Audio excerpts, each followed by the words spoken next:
Bab 1644. Dia memang sengaja memprovokasi, Billy berkata dengan dingin. Namun, masalah kamu memasukkan obat ke dalam minumanku dan menyuruhku berhubungan badan dengan putrimu. Lalu sekarang juga memaksaku menikahinya. Apakah ini bukan kenyataan?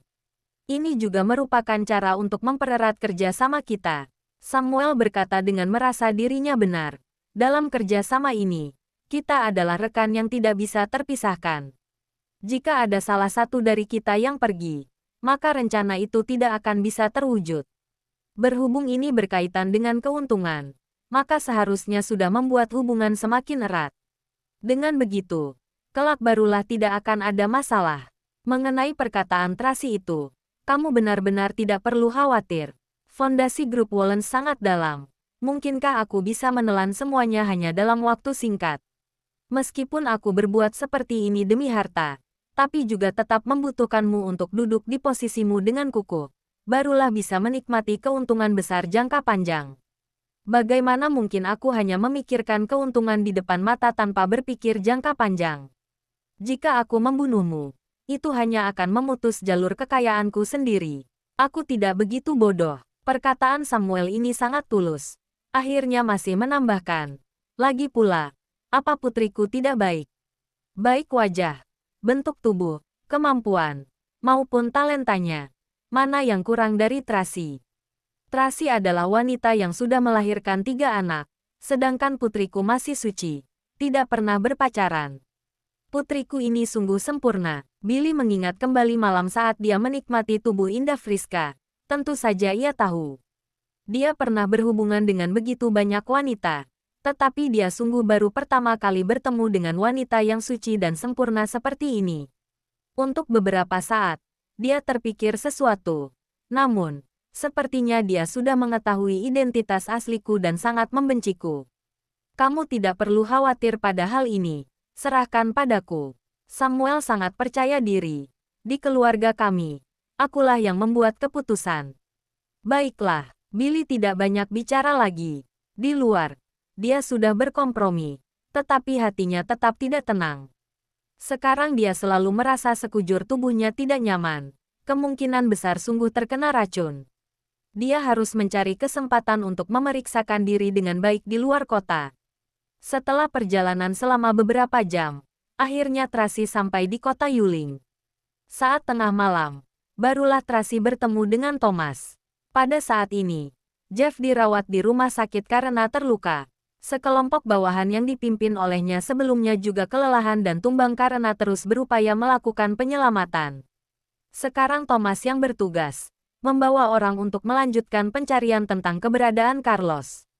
Setelah sampai, Tracy mencari tahu situasi secara detail, lalu segera bergabung dalam pencarian. Pada saat yang sama, dia menyuruh Naomi tetap berkomunikasi dengan Paula, senantiasa memantau kondisi di villa sisi utara. Naomi buru-buru berkata, tadi Paula mengirimkan pesan, mengatakan bahwa malam ini tabib dewa datang lagi, lalu sudah membawa pergi resep obat tabib Hansen yang ada pada Ryan. Benarkah? Baguslah. Tracy merasa sangat gembira. Apa dia sudah pergi? Baru saja pergi. Sekarang sudah pukul 3 subuh.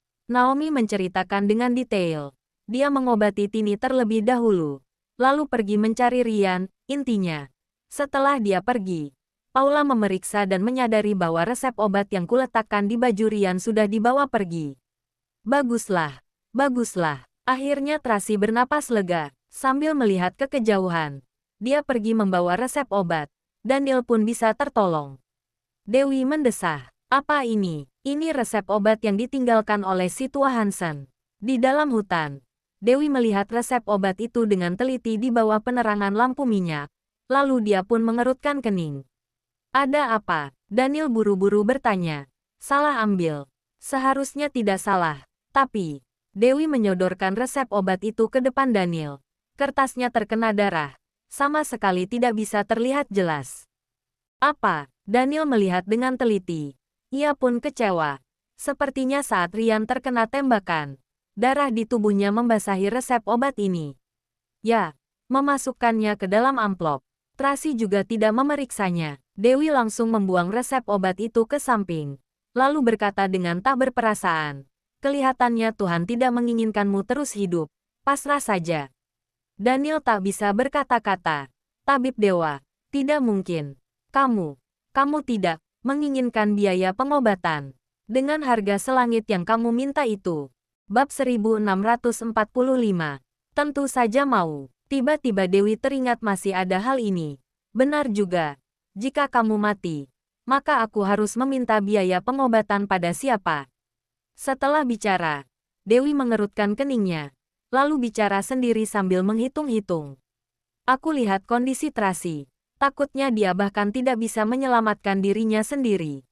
Jika meminta uang padanya, juga tidak akan mendapatkannya. Lagi pula, jika meminta uang padanya, bagaimana jika ditangkap oleh Lorenzo si bajingan itu? Karena itu, kamu harus menyembuhkanku. Barulah bisa mendapatkan uang itu. Daniel buru-buru berkata, resep obat ini ditulis di atas kertas minyak. Kamu gunakanlah cairan obat untuk menghapus noda darahnya. Maka sudah bisa melihat tulisan di atasnya dengan jelas. Oh, benar, Dewi memungut resep obat itu. Kalau begitu, tambah biaya membersihkan resep obat sebesar 20 juta.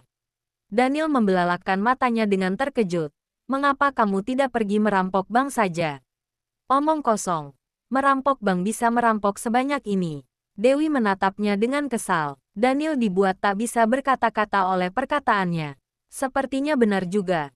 Dengan merampok bank, tidak akan bisa mendapatkan uang sebanyak merampok dirinya. Uang 20 juta ini tidak mudah didapatkan. Dewi mulai mengeluh. Di tempatku ini, hanya ada obat herbal. Harus pergi mencari cairan obat untuk membersihkan resep obatmu ini. Harus berupaya keras. Masih harus turun bukit untuk pergi mencari obat di rumah sakit. Masih mungkin bertemu dengan bawahan Lorenzo si bajingan itu.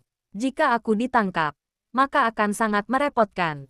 Daniel menutup matanya, lalu berkata dengan tak bertenaga, sudahlah, ku berikan 20 juta. Cepatlah pergi. Hehe, Dewi tertawa senang. Dia segera mengeluarkan buku utang, lalu menarik jari Daniel dan menggigitnya sehingga bisa membubuhkan cap. Jika terus seperti ini, takutnya seluruh aset kekayaanku akan menjadi milikmu. Melihat luka di jempolnya, Daniel merasa sedikit sedih. Orang hebat banyak bekerja, juga merasa lelah. Dewi berbicara dengan sikap bahwa itu sudah seharusnya. Sambil tersenyum merekah, ini sudah sepantasnya aku dapatkan. Hehe, setelah bicara, Dewi membereskan barang-barang dan turun bukit. Di dalam rumah kayu itu, Daniel ditinggal seorang diri lagi. Melihat tubuhnya yang kaku, serta tangan dan kakinya yang tak bisa digerakkan, hati Daniel merasa sangat sedih. Saat sore hari, dia membujuk Dewi untuk mengoperasikan laptop. Namun, baru sebentar, wanita itu sudah mengeluh lelah dan tidak bersedia membantu. Dirinya sendiri juga tidak bisa bergerak. Berdasarkan progres saat ini, takutnya tidak akan bisa melakukan apapun. Awalnya jika ada ponsel canggih, dirinya masih bisa mengaktifkan bantuan suara untuk mengoperasikannya. Namun, Dewi wanita sialan ini malah membeli ponsel payah yang paling murah demi menghemat uang. Saat melihat ponsel itu, Daniel tercengang, lalu bertanya pada Dewi, mengapa tidak membeli sebuah ponsel yang bagus? Wanita itu malah menjawab dengan percaya diri, sudah ada laptop, untuk apa ponsel yang memiliki begitu banyak fitur? Jadi, sekarang Daniel melihat ponsel itu, juga tidak bisa mengoperasikannya. Hanya bisa menunggu tangannya mampu bergerak, barulah bisa menelepon. Dewi turun bukit dengan mengemudikan mobil minivan miliknya, lalu asal mencari sebuah klinik pribadi untuk membeli obat. Setelah membeli obat dan hendak pergi, tiba-tiba dia menyadari sosok yang familiar. Apakah klinik ini terpercaya? Tenang saja, Presdir. Bos di klinik ini adalah kawan saya. Pasti terpercaya. Selain itu, dia berbisnis kecil-kecilan. Presdir Samuel sama sekali tidak memperhatikannya. Kita hanya melakukan pemeriksaan darah. Akan pergi dengan cepat. Benar juga, Billy melepas maskernya, lalu melihat sekeliling. Setelah memastikan tidak ada orang yang mengikuti, dia pun melangkah masuk dengan cepat.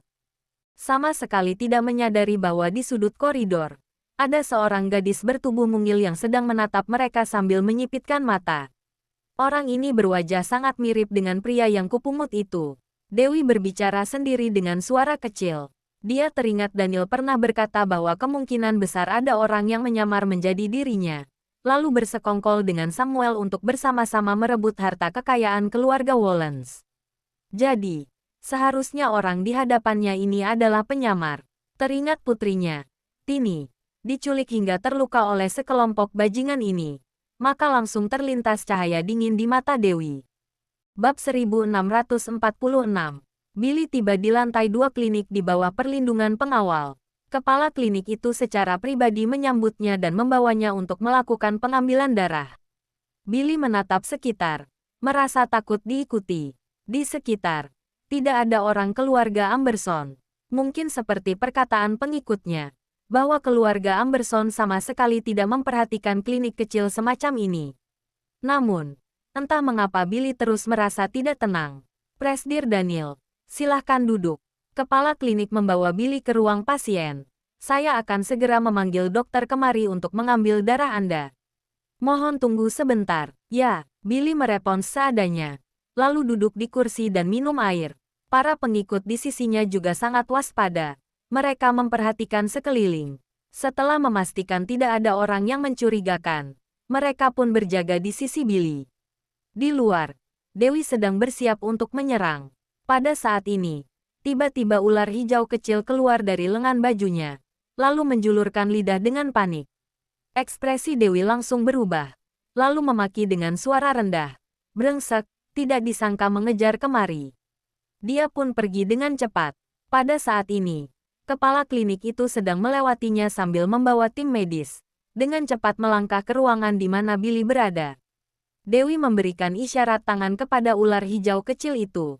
Hanya terlihat kilatan hijau melesat. Ular hijau kecil itu sudah masuk ke dalam kerah baju seorang perawat, lalu ikut masuk ke dalam ruangan itu. Presdir Daniel, sekarang kami akan mengambil darah Anda. Kepala klinik berkata dengan bersemangat. Ya, Billy menggulung lengan bajunya. Bekerja sama dalam pengambilan darah. Saat perawat itu sedang bersiap mengambil darah, tiba-tiba dia merasakan hawa dingin di punggungnya. Tanpa sadar dia menggaruknya dengan tangan. Tetapi tidak ada apa-apa. Dia pun tidak berpikir terlalu banyak. Saat mulai mengambil darah, tiba-tiba Billy merasakan rasa sakit yang menusuk di pergelangan kakinya. Dia tanpa sadar melihat kakinya dan menarik celananya. Tetapi tidak ada apa-apa. Rasa sakit itu hanya sebentar, lalu hilang dengan cepat. Ada apa? Kepala klinik bertanya dengan penuh perhatian. Lingkungan di sini terlalu buruk. Billy berbicara dengan tidak senang sambil mengerutkan kening. Tadi aku digigit serangga. Maaf, maaf. Kepala klinik buru-buru meminta maaf. Lain kali saya pasti akan melakukan disinfeksi terlebih dahulu. Tidak akan terjadi hal seperti ini lagi. Tidak akan ada lain kali. Billy menatapnya dengan kesal. Dalam hati berpikir, asalkan hasil pemeriksaan sudah keluar, aku tidak akan datang ke tempat semacam ini lagi. Dewi keluar dari klinik, lalu mengangkat tangannya dan ular hijau kecil pun melingkar di pergelangan tangannya. Melihat ada darah di bibir ular hijau kecil, Dewi pun tertawa bangga. Dia mendongak dan melihat bayangan yang familiar di dekat jendela lantai 2 itu. Lalu berkata dengan dingin, berani menyentuh anakku, aku akan membuatmu sengsara. Mobil Dewi melesat pergi dari pintu belakang. Jasper dan yang lainnya pun diam-diam mengikuti dan menambah kecepatan. Namun, dengan cepat mereka sudah ketinggalan. Di dalam mobil, Jasper memukul setirnya dengan keras, lalu menggertakkan giginya dengan emosi. Wanita iblis ini benar-benar sungguh merepotkan. Sudah mencarinya begitu lama dan tidak mudah baru bisa menemukannya. Dia malah kabur lagi. Kak Jasper, kamu berani menyebutnya wanita iblis. Hati-hati Tuan akan membereskanmu. Tutup mulutmu. Baik, di dalam klinik, Billy sudah melakukan pengambilan darah. Namun, dia tidak buru-buru pergi melainkan menunggu hasilnya di ruang pasien. Demi menghindari terjadinya hal yang tak diinginkan, dia harus mengambil sendiri hasilnya, baru pergi. Dia juga menyuruh 2 pengawalnya pergi mengikuti petugas medis itu ke laboratorium untuk mengawasi. Presdir Daniel, silahkan minum teh. Kepala klinik memberikan teh yang dia seduh sendiri kepada Billy. Billy meminumnya seteguk, lalu mengerutkan keningnya. Kenapa begitu pahit? Oh, mungkin teh yang saya punya tidak begitu bagus, sehingga Anda tidak terbiasa meminumnya. Saya akan pergi beli. Tidak perlu. Billy mengerutkan keningnya. Entah mengapa sekarang dia semakin lama semakin tidak tenang. Sepertinya karena hasil pemeriksaan mau keluar. Dalam hatinya pun ada sedikit pengharapan dan rasa tidak tenang. Dia sedang berpikir, apakah Samuel sungguh meracuninya? Saat sedang berpikir, ponselnya bergetar. Itu adalah panggilan telepon dari Samuel. Ekspresi Billy sangat kesal, tetapi dia tetap menjawabnya. Halo. Bab 1647. Kamu ada di mana? Begitu bicara, Samuel sudah langsung menginterogasi. Ada masalah apa? Billy sangat kesal. Perasaannya dikendalikan seperti ini. Segeralah datang ke rumahku. Samuel berkata dengan nada bicara memerintah. Ada beberapa hal yang mau dirundingkan. Jika mengenai masalah pernikahan, lupakan saja. Billy sedikit kesal. Hal itu sudah berlalu. Kamu juga sudah melihat. Tidak peduli apapun yang terjadi. Putrimu tidak bersedia menikah denganku. Bahkan masih menghinaku. Sekarang sudah tidak apa-apa. Samuel berbicara dengan yakin. Aku sudah membujuknya. Baiklah. Nanti aku akan datang ke sana. Billy tahu bahwa sekarang masih tidak boleh menyinggung Samuel. Bagaimanapun juga, masih butuh dia yang mengurus masalah grup Wollens. Sekarang Billy teringat kembali. Saat dia masih muda, ibunya selalu menyuruhnya belajar bisnis. Berharap dia bisa memiliki otak dan kemampuan bisnis seperti Daniel.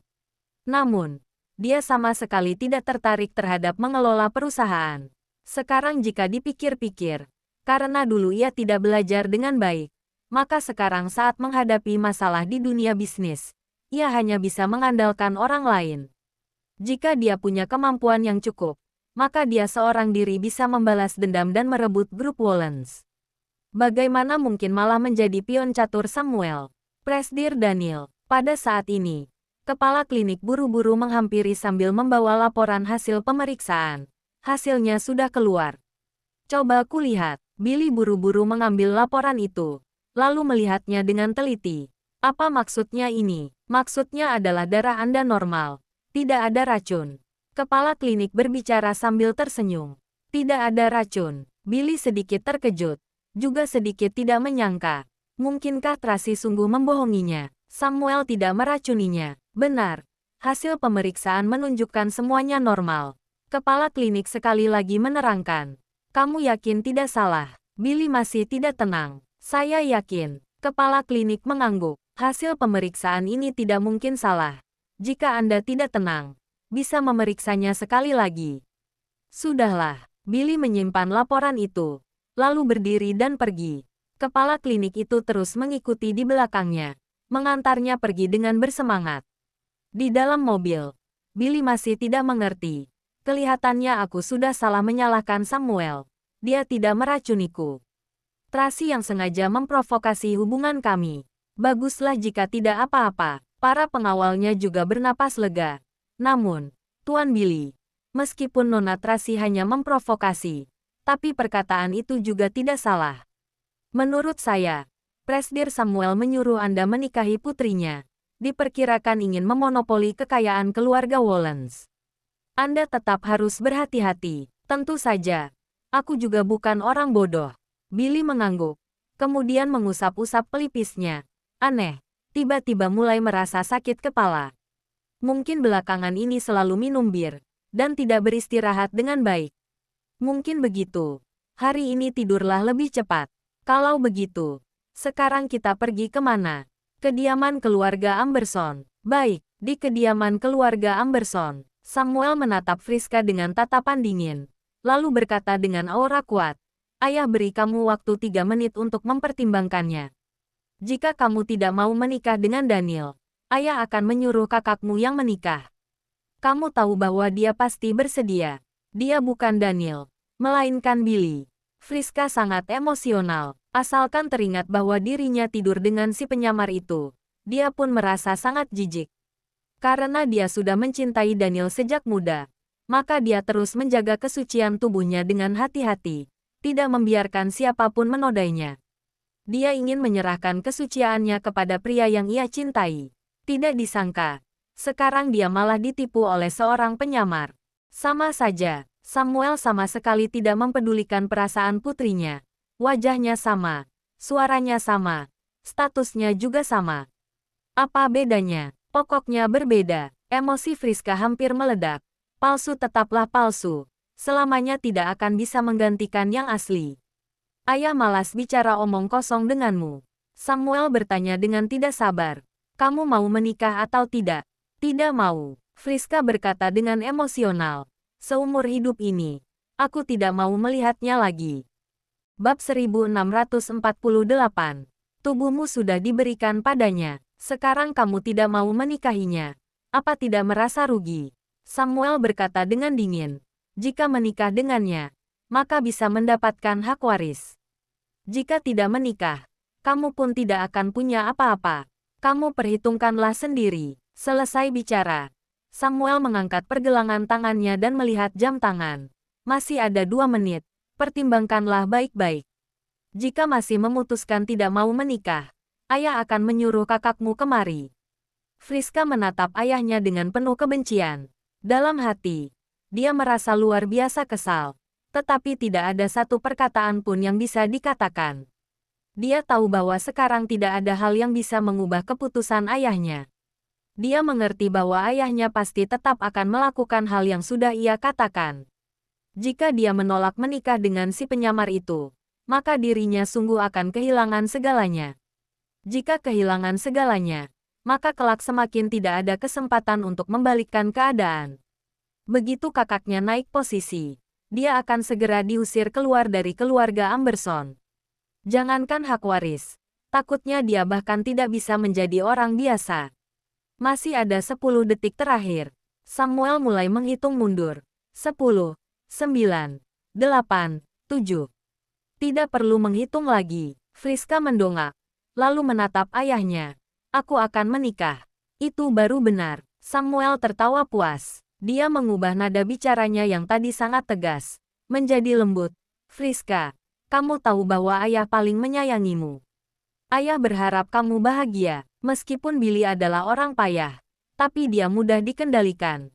Bukankah kamu menginginkan Daniel? Ayah menciptakan Daniel yang patuh dan penurut untukmu. Bukankah ini lebih bagus? Setelah kalian menikah, maka kamu akan menjadi Nyonya Wollens.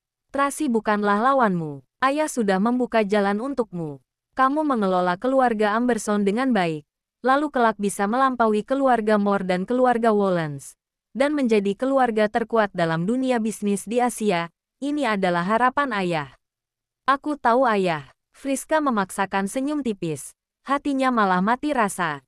Dulu ada orang yang memberitahunya bahwa ayahnya sangat ambisius, bisa melakukan cara apapun untuk mencapai tujuan. Namun, dia tidak percaya. Sekarang jika dipikir-pikir, orang itu sungguh bisa meramal. Sejak awal sudah bisa menebak semuanya.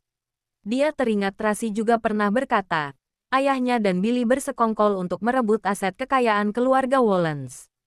Kebakaran di kediaman keluarga Wollens juga berkaitan dengan mereka. Namun, sebelumnya dia tidak percaya. Sekarang jika dipikir-pikir, segalanya adalah kenyataan. Hanya saja, apakah Daniel sungguh mati? Bukit Haruna. Di dalam hutan, Daniel sedang berusaha sekuat tenaga untuk meluruskan jari tangannya, ingin mencoba mengambil ponsel. Sayangnya, terus gagal. Tiba-tiba terdengar suara mobil dari luar, lalu terdengar suara langkah kaki yang buru-buru. Sesaat kemudian, pintu rumah kayu itu ditendang hingga terbuka. Dewi sudah kembali. Dia memang seperti itu. Meski tubuhnya kecil, tetapi gerakannya sangat kasar, selalu menggebu-gebu dalam melakukan segala sesuatu. Dewi melempar setumpuk obat ke tanah, tidak buru-buru mengurus resep obat, melainkan berjalan menghampiri dan menendang Daniel. Lalu, dia mulai bergosip. Coba tebak, tadi siapa yang aku lihat di klinik? Daniel mengerutkan keningnya, menatap Dewi seperti orang bodoh. Sepertinya sekarang bukan waktunya membahas hal ini kan? Dengan upah 20 juta, bukankah seharusnya kamu membersihkan resep obat dulu? Itu nanti saja baru dibicarakan lagi. Pada saat ini, hati Dewi yang ingin bergosip sudah menggebu-gebu. Aku beritahu. Aku melihat orang yang berwajah sama persis denganmu. Billy, Daniel segera bersemangat. Kenapa dia bisa ada di klinik? Dia melakukan pemeriksaan darah. Ingin memeriksa apakah dirinya terkena racun. Dewi berkata dengan antusias. Aku melihat sekilas. Dia tidak terkena racun. Namun, aku sudah mengantarnya ke ambang kematian. Apa? Belum selesai bicara. Daniel sudah mengerti. Kamu meracuninya. Aku menyuruh Rongrong untuk menggigitnya. Diperkirakan racunnya baru akan bereaksi nanti malam. Dewi tertawa jahat. Senangkan. Aku membalaskan dendam untukmu. Harus menambah upahku. Tunggu sebentar. Daniel memutar otaknya dan mulai menganalisis. Dia tidak terkena racun. Tapi malah curiga dirinya diracuni. Diperkirakan Tracy yang menimbulkan perang internal ini ingin membuat Billy berkonflik dengan Samuel. Saat ini kamu meracuninya. Sungguh tanpa sengaja melakukan hal baik. Jangan lupa like, komen, and subscribe ya. Terima kasih. Tunggu terus kelanjutannya.